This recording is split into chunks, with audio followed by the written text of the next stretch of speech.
This is 5 Live Sport with Dan Walker. Coming up on the Monday Night Club, Blackburn's future is secure. Shebby says the Venkies are here to stay. The owners, they have their targets, they have their goals, they have their ambition. You can take it from me that, 100% my bosses, the owners, are committed. John Motson is in attendance. Good evening, Mr. Motson. Hello, how are you? I'm very well, thank you. Steve Claridge is here. Evening. Thank you, Steve. Well, welcome to you. And hello, do. And Everton's Phil Neville joins us too. A fresh Phil from banning your son from wearing gloves over the weekend, despite it being the coldest March since the Crimean War. You are a harsh father. Yeah, and I was sat in the car as well in a nice warm, so I got a bit of stick for that. This is 5 Live Sport with Dan Walker. Yes, good evening, that's me. It's the Monday Night Club. We've got John Motson, Steve Claridge and Phil Neville with us tonight. For the next 30 minutes, though, we shall be discussing the curious case of Blackburn Rovers. You'll hear from global advisor Shebby Singh and the fan who went all the way to India for a showdown with the Venkies. 18 years ago, his club were Premier League champions. 3 years ago, they were 13th in the Premier League with Sam Allardyce in charge. 4 managers later, they're 4 points off the relegation spots in the Championship, leaving fans and onlookers with plenty of questions. The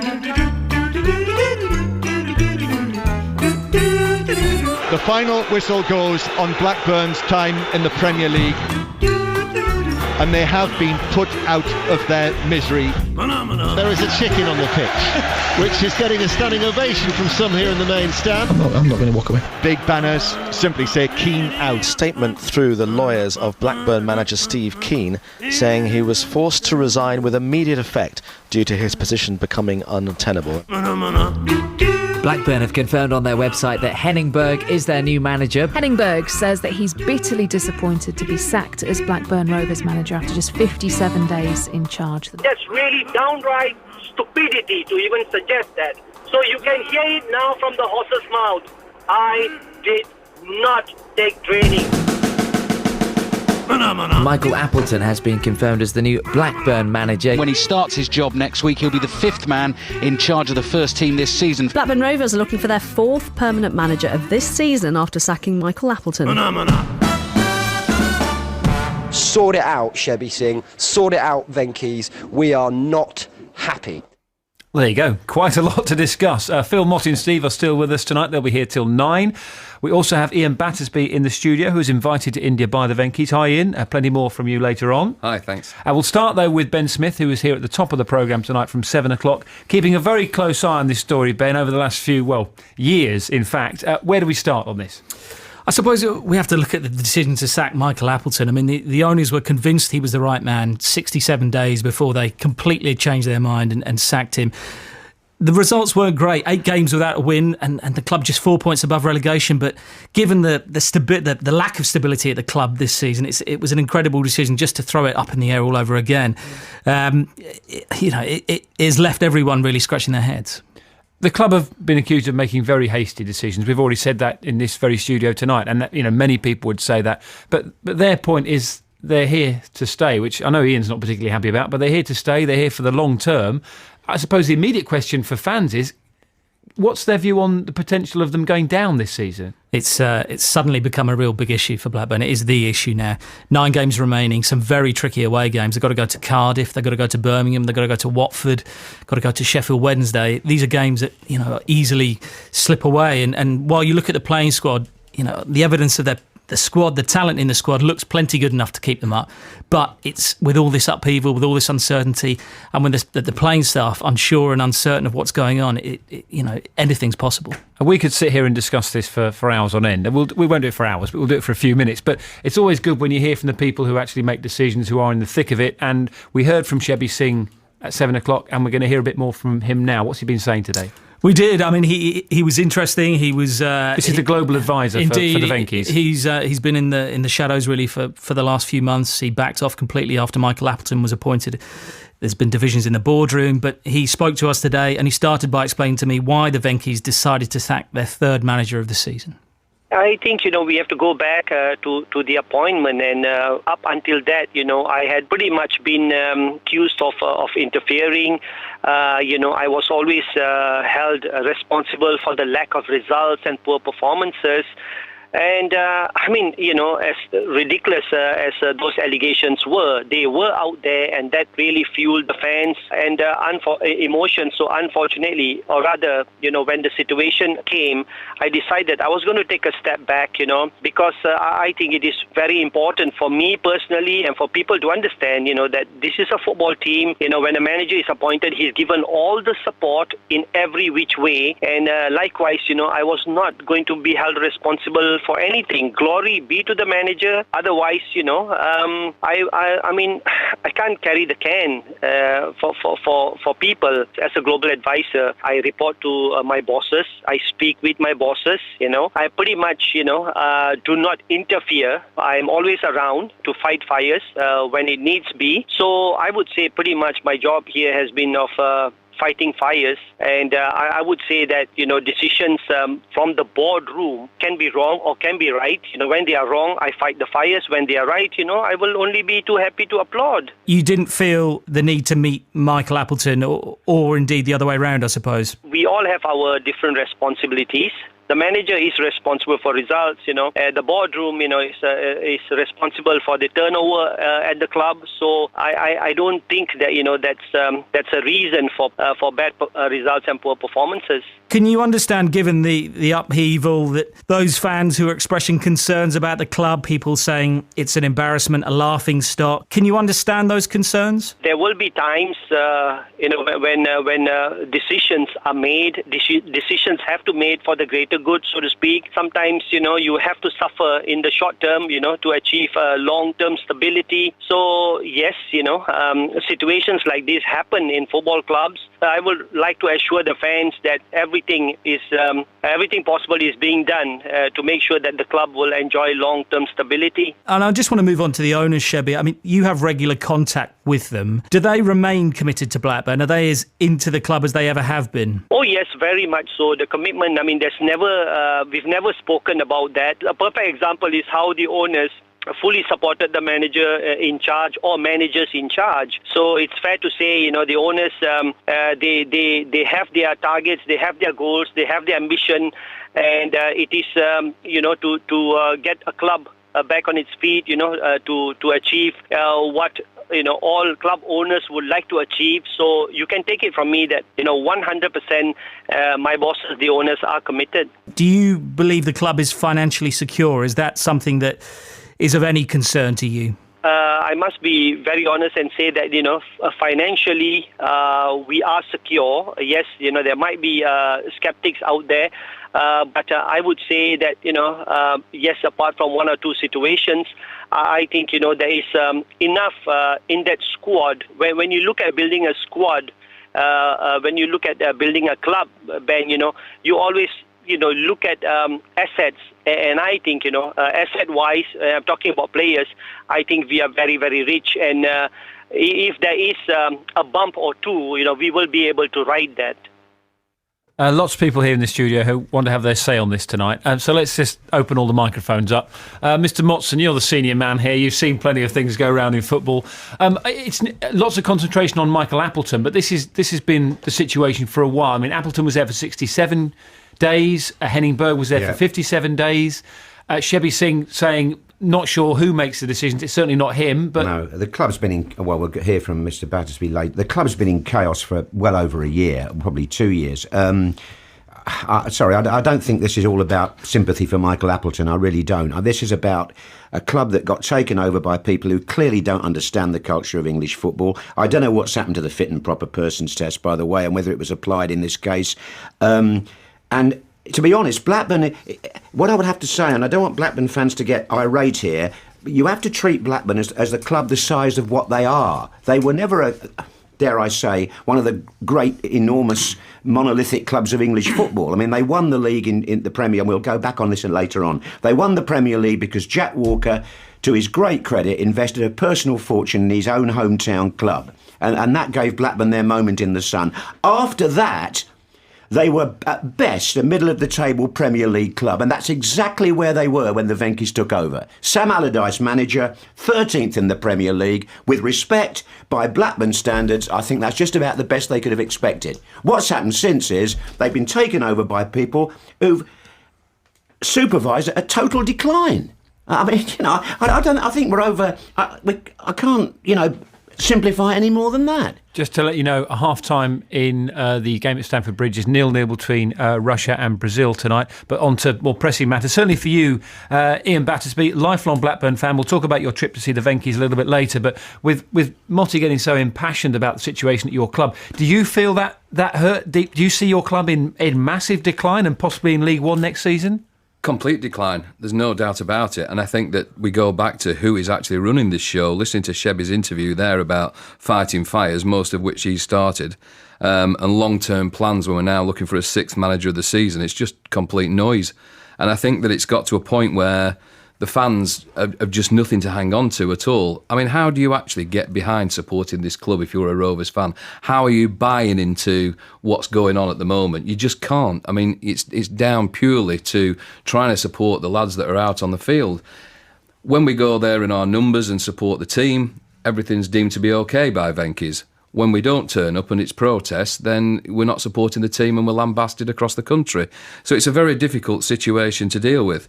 But who actually is running the show down there? We've got a global advisor who claims he's taking a back seat. We've got a managing director and an operations director who haven't been given the empowerment that... This is Derek Shaw and Paul Agnew. Yeah, I don't believe that they've got the empowerment to do anything at Ewood Park. And they're not talking to Shebby Singh, is this true? I believe that's the case, yeah. So there's a complete... Well, how does Derek Shaw give Mike Upton the job then, if he's not got any... if he hasn't got any... I'm not sure that he actually did, if truth be told.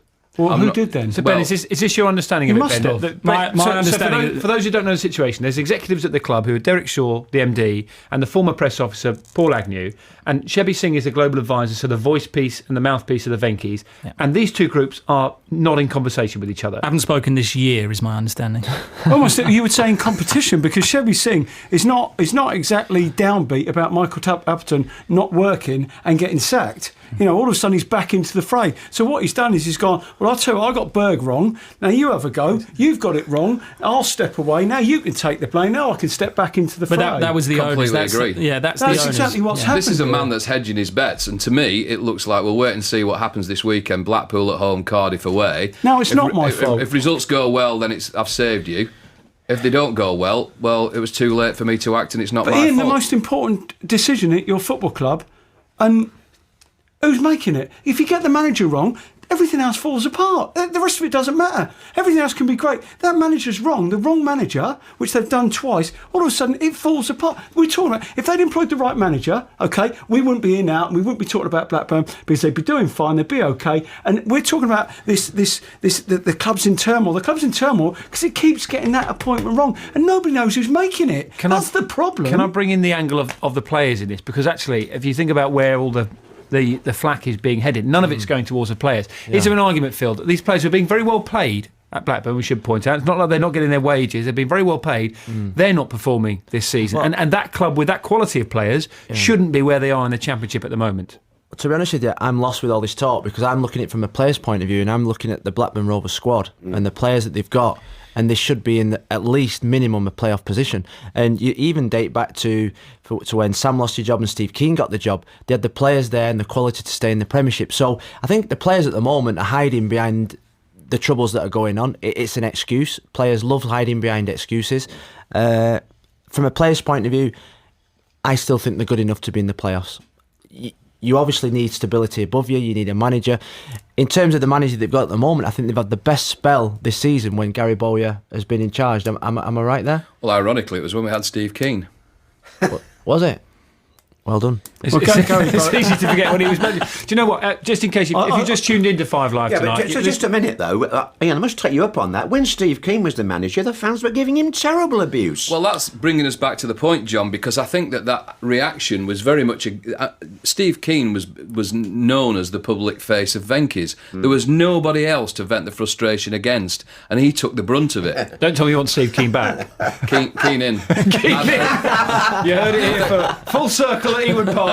Keane in. But Ian, you've just said twice, we've got the Venkies going missing when they appoint Steve Keane. We've got Shebby Singh going missing when Michael Appleton's appointed. somebody's got to stand up for the football club and say, who are we, where are we, and who's the people that we actually, where does the blame lie? Well, this is why I want to bring Ian in on this, because Ian has actually been to India. If you just tuned in, this is a Monday Night Club on 5 Live. We've got Phil Neville, John Motson, Steve Claridge in the studio, as we normally do, discussing all football things. We've got Ben Smith here, one of our BBC correspondents, who's spoken to Shebby Singh today. We've heard from Shebby Singh.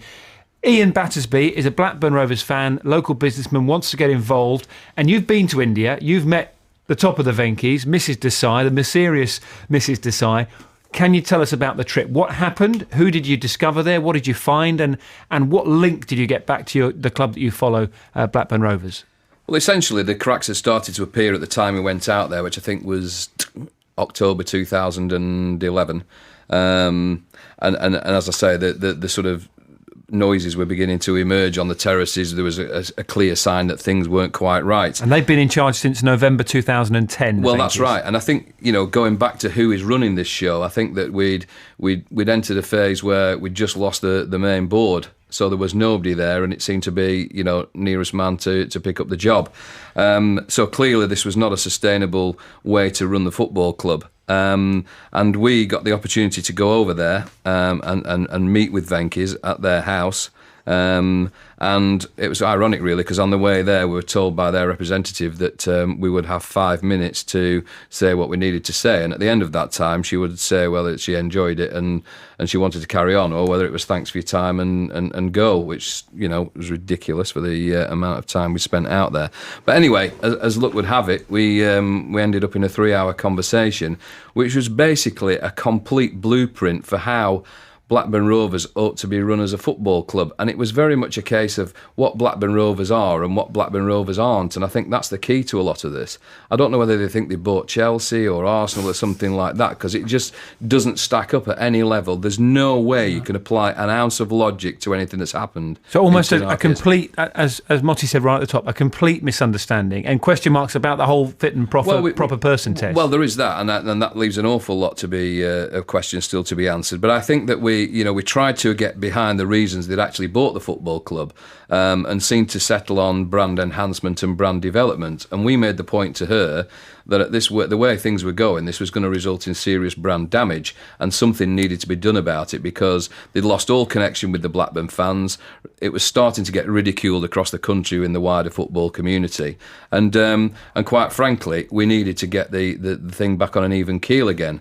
And we talked to her at length about the kind of things that needed to happen in terms of running a football club, establish and trust a body of people, whoever they might be, to run the club properly, proper experience. Ironically, what they got rid of with John Williams and Tom Finn. And she seemed to buy into that very readily. And sort of 3.5 hours later, the meeting closed with, we'd like to get you back within 15 days and present to the wider Venky's board. We really think there's a lot of merits in what's been discussed. So you thought a positive end to this? Oh, it was fun. There were photographs on the steps and everything. It was a sort of crikey, a Damascus moment really for myself and Ian. And then what happened? Pardon? Nothing. That's the last contact you had? Yeah. Despite the emails, texts that have been going on a bi-monthly basis ever since. So you were promised a meeting in 15 days and you've not heard from them since? No. Stood you up. Give them time. I suppose it's a window into the situation at the club. In all seriousness, though, Motti, and you raised this at the start, there are questions, aren't there, from the FA, the Premier League, the Football League? Yeah, there must be concern. And Ben, before we came on air tonight, you spoke to Jack Straw, the former Vice President of Blackburn Rovers. I'm sure had a view on this. Yeah, he was fascinating. Literally spoken to him in the last half an hour, and he believes the authorities, the Football League, the Premier League, and the FA have been far too hands off. I've seen no evidence to suggest that they are not fit and proper, but they're not improper people. And I'd say so if I had seen any evidence. I had no evidence to suggest that. The problem, however, is that Football League and the Premier League, who were the body principally responsible, and the Football Association, are far too hands-off on this. They do not provide advice, guidance about what it is foreign owners are buying into. I think the Venkys thought that they were buying just another franchise. What they didn't understand is that they were buying into a community and buying into the community's sense of history. And That's why they have acted so arrogantly towards the fans. Now, I also think, however, just on this issue of fit and proper persons, that they have not looked with sufficient depth at the problems of agents who have been behind some of the decisions that the Venkys appear to have made, and I'm certainly concerned about those. And finally, Jack, dare I ask you about the future? Does it hold fears and fears alone? Well, it would be... thank God we drew against Burnley. That would have been I felt like I'm not going to tell you what I felt like at that game until the very last minute when David Dunn, the only homegrown player on our team, saved us from complete and utter humiliation. We just got to hope and pray we get through the rest of the season a couple of points ahead of the drop. But that's an extraordinary ambition for a club with as distinguished a history as Rovers. That's Jack Straw, former Vice President of Blackburn Rovers. Still plenty to talk about. We're going to get a quick update on the England under-21s. We've had a goal for Russell Fuller tonight. England lead by 1-0, Dan, after the Austrian goalkeeper Richard Stravinger was sent off for handling the ball outside the area. John Joe Shelby blasted the resulting free kick from the D into the net, and England lead by 1-0. Right, thank you very much for that, Russell. We've heard from Shebby Singh. We've discussed this. We know that Ian has been to see Mrs. Desai and was told he'd get a meeting in 15 days, and it hasn't happened yet. And that was how many years ago? 18 months. 18 months ago, OK. We've heard as well from Jack Straw, who raises serious questions about where the club are at the minute. Motti, you wanted to come in just before we heard from Jack Straw. Well, I'm glad I didn't, actually. I'm glad I waited for Jack Straw, because I thought he made 3 terrific points, and I couldn't have made them anything like as well, which is why I'm not what he is, a politician. Vote Motti. Yeah, quite. Where he's absolutely right is there has to be a question mark now about overseas ownership in the Football League and the Premier League, because I don't know a club. I want you to tell me a club that has actually improved in its community, which is what Jack Straw was talking about, as a direct result of being bought by overseas owners. Because my question about overseas owners is, what are they in it for? Is it the TV money? If not, why would they suddenly want to buy into the culture of an English town like Blackburn? That's his first point. The second point he made, absolutely right again. Why haven't the Football Association and the Football League taken a closer interest, not just to what's happened at Blackburn? What about Portsmouth and Coventry? Where do they stand on those clubs? How have they been allowed to go the way they have? Second point. And the third thing he said, and Ian, we have to be careful about naming names here, but he said the influence of agents, and I think he's talking about one in particular, may have had a bearing on what happened at Blackburn. Ian, you wanted to come back in on that as well. Well, I think on the subject of fit and properness, I think the notion that somebody can wander into town and wave a cheque in front of your nose and that constitutes fit and proper is just wholly wrong, as a lot of football clubs have found out. And I think that, it's one thing when foreign ownership goes wrong at Liverpool, Manchester United, maybe Chelsea, whatever. There's always a groundswell of opinion there that sort of brings it into the public consciousness, and there's a reaction. I think when it's Blackburn, Coventry, Portsmouth, it's easy to brush it under the carpet. And there has to be some way, whether some ongoing audit or supervision of ownership. This industry is globally worth billions, and yet we're prepared to let somebody with no experience whatsoever wander into town, take ownership of a club, destroy a community. It just can't go on. And so I would like to see some form of regulation, whether, as I say, I think it has to stop short of licensing. You get then onto financial fair play. Is that an attempt to try and deal with this side of things? And I just don't think it is. I think that goes down to the size of the town where your club plays its football. And I think that we have to get back to looking at the debt equity ratios. I think everybody here would like to make another point on Blackburn, so we'll come back to this after the news. There's a few things that need to be said on behalf of the Venkys as well. I'll try and defend them as best I can, being the devil's advocate and all that stuff. It's going to be a tough job, I think, but I'll try. A couple of your tweets and texts, by the way, before we go to the news. 85058, you can get in contact tonight at BBC 5 Live on Twitter. We are as well.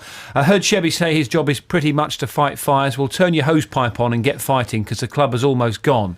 Richard in Manchester says, were Blackburn not in the top 4 when Keane was let go? Do the Blackburn fans not have to consider that haranguing Steve Keane and arguably bringing about his sacking, they themselves have contributed to this downfall? Ben Britcliffe, who's a Blackburn fan, says, a team that has been up and running perfectly until the Venkys turned up, Rovers Trust need to get support. This is ridiculous. And Roger in Durham, It says Roger Durham. I think it's Roger in Durham. Monday Night Club, he says, how can we say Blackburn appointed the wrong managers after 57 and 67 days? How does a manager turn things round in 8 or 9 weeks? How does he possibly impose himself on a team? Five Live Football League will take us up to 9 o'clock tonight. We've got John Motson, Steve Claridge and Phil Neville in the studio. Also Ben Smith, one of our news correspondents, is here. He's been speaking to Shebby Singh today, the global advisor of the Venkys. Ian Battersby, a Blackburn fan who's met Mrs. Desai in India and was told he would have a meeting with her 15 days later. That was 18 months ago. So he's a little upset about the current situation of his club. Before we wrap up the Blackburn situation, Motty, I know you're very annoyed about it. Phil, I just wanted to get a slightly different perspective from you because you often think, don't you, that clubs like Everton, where you are, fans can complain about the situation at their club where they think, we've got a chairman who doesn't spend as much money as we want in Kenwright, and maybe if we saw a big injection of cash, if we saw foreign owners come in, everything would be turned around. In actual fact, the message from I would imagine people like Ian is, stick with it because you're in a great situation there, and if somebody like the Venkys came in, look what can happen. Yeah, well, I think we're in a difficult phase at the moment where the Everton fans are looking for investment. But I look at the stability that Bill Kenwright has brought to the club. Yeah, we don't have millions to spend, but we do loads in the community, like John said, that these foreign owners come in and they don't concentrate on the community. Didn't you win Club in the Community Award? Community Club, of the Year Award. We've stabilised ourselves in the top 6 or 7 in Europe. We've got a manager that's been at the club for 11 years. The foundations are strong, and yet we are continually punching above our weight, but there's a real stability and long-term planning. And we heard Shebby Singh before kept saying long-term planning. Well, Everton do have a long-term plan. They've stood by a manager. They've given him as much money as they possibly could, and the club keeps getting and growing and growing. Everton fans want more. I'm sure the chairman wants more, but I like the stability. I've played at 2 clubs now where having a stability in a manager has helped performance. Okay, let's get final thoughts on the Blackburn situation. That's Everton's perspective from Phil Neville, of course. Ben, where do the club Blackburn Rovers go from here? Who's in charge? Who makes decisions in your eyes? Shebby Singh at the moment. I think having been taken out of the picture by the owners after the Henning Berg thing didn't work out, he now seems to be back firmly in control, making the decisions. He appointed this manager along with the owners, and that is where we are right now. Okay, so it's his man. Steve, you've listened to all the arguments. What is you've been furiously writing down there. What have you written down? No, nothing. I as I say, I think basically that there has to be, one singer, one song. You have to, apportion. Hopefully not one Shebby singer. Well, no, but people have to have designated jobs. They have to understand what they're trying to do. And we are in a situation yet again where basically we have people who've come into football, who've taken over a football club, don't understand what the football club is about, don't get the history and the tradition of that football club, don't understand the size of that football club, and haven't put anybody in that football club with a real background that can make hard decisions and get them right. And this is what happens. And what I don't understand is it costs them money. It costs them money because every time they get a decision wrong, they're probably playing 3 managers at this stage. That is money. That is money that they're laying out, constantly laying out money. And every decision you get wrong costs you a fortune. Well, apparently $7.5 million they've spent on players who haven't kicked the ball is one figure that's been bandied around. They've put £26 million into Blackburn, something like that, when they are a company worth billions. It's quite small fry for the Venkys, really. And you think that Blackburn Rovers are actually one of 150 subsidiaries of the Venky Group. I mean, they're not in the shop window, if you like, in terms of the Venkys portfolio. Ian, a final word from you on this. What do you want to see happen to your club?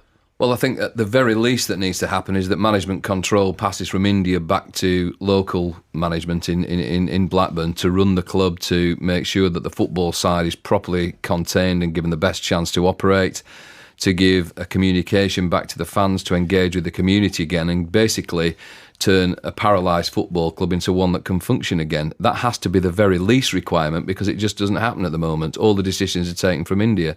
And, we go back to the amount of money that's been wasted here. I mean, every decision that's been taken seems to have been worse than the one that went before it, and ends up with the club writing a cheque to cover its mistake.